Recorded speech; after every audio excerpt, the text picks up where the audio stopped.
Well, I'm asked all the time by owners and executives and leaders to help them address attraction and hiring of the best people, to help them build effective teams, and to increase overall performance in their team. However, to do all those things, companies must have a culture that asks this of people. It has to be dynamic enough to meet the needs of the people. The great resignation has been a bust for corporate America in so many companies.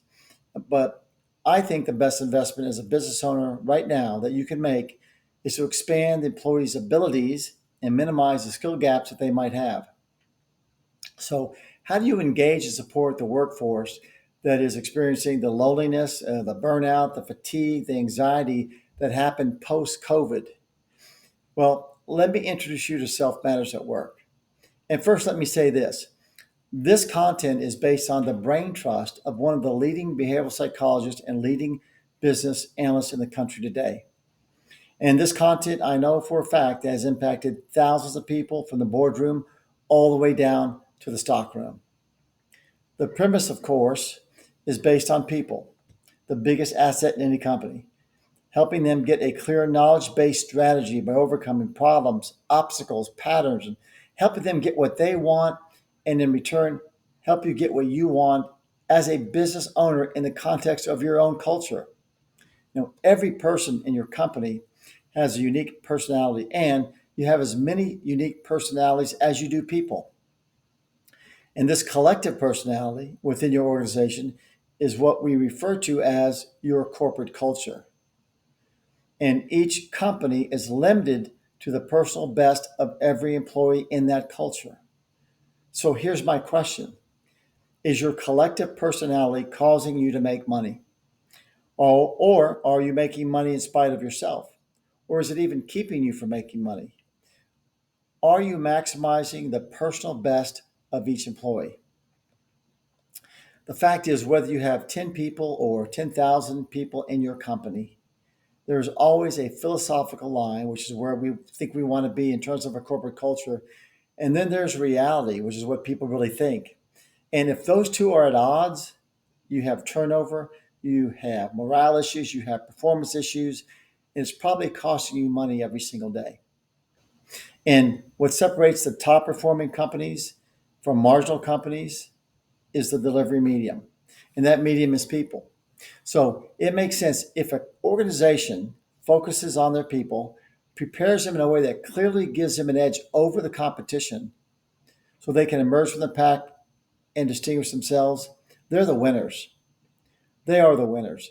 And quality outside training is essential to any organization that wants to infuse and inject your company with new ideas, new perspectives, new skills that will typically unleash the resources in the organization.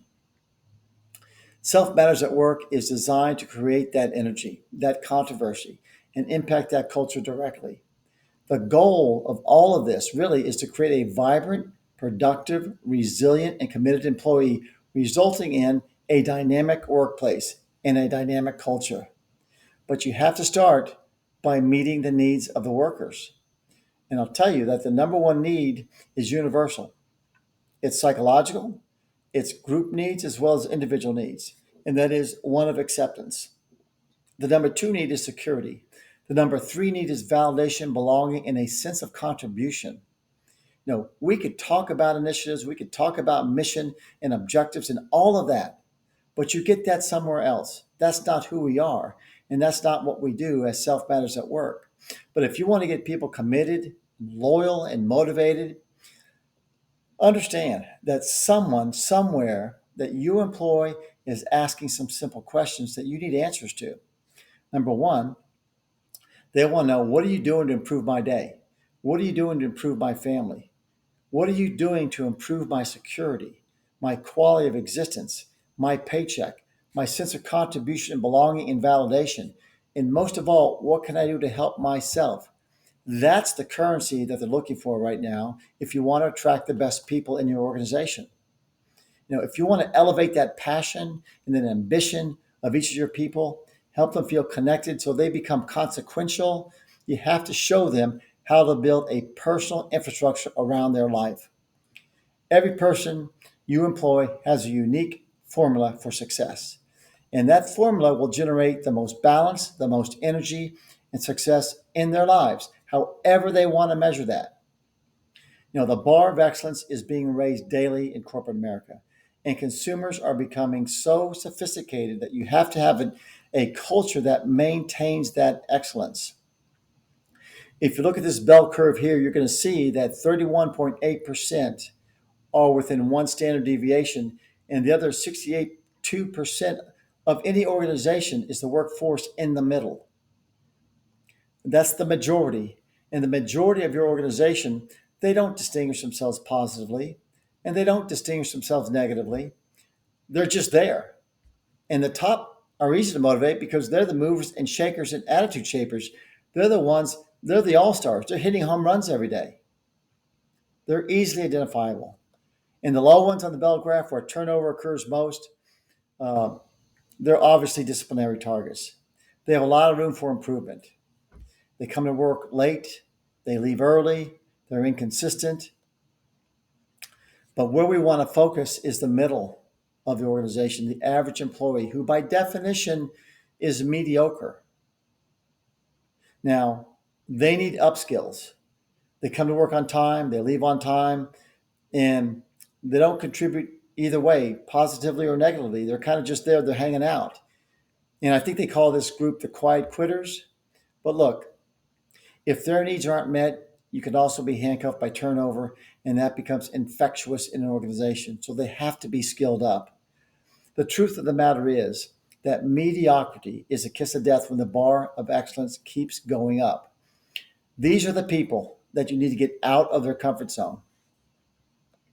And psychologically, people need to strive for more. They need to educate more. They need to apply for that next level of job. They have to take risk. They have to distinguish themselves. They want that participation. They want that motivation. And these are the things that support their own well-being. And this is the currency that the new worker wants and needs. And you have to address that because it's a tremendous resource locked up in every company right now, and no one's addressing it. No one's unlocking that potential. And if you don't, then you're just going to sustain that mediocrity within that organization. You cannot change what you do not acknowledge. If people feel jerked around, unappreciated, underpaid and overworked, insecure, working for no good of their own other than day-to-day pay, and that's not acknowledged and that's not changed, then you just perpetuate the mediocrity in the organization. In short, our goals with Self-Managed at Work is to help you define your culture from a human resource perspective, to give your people the skills to carry out your mission and to succeed in the pursuit of your business goals. You're listening now, but I hope you can participate later so we can help you build a culture by design.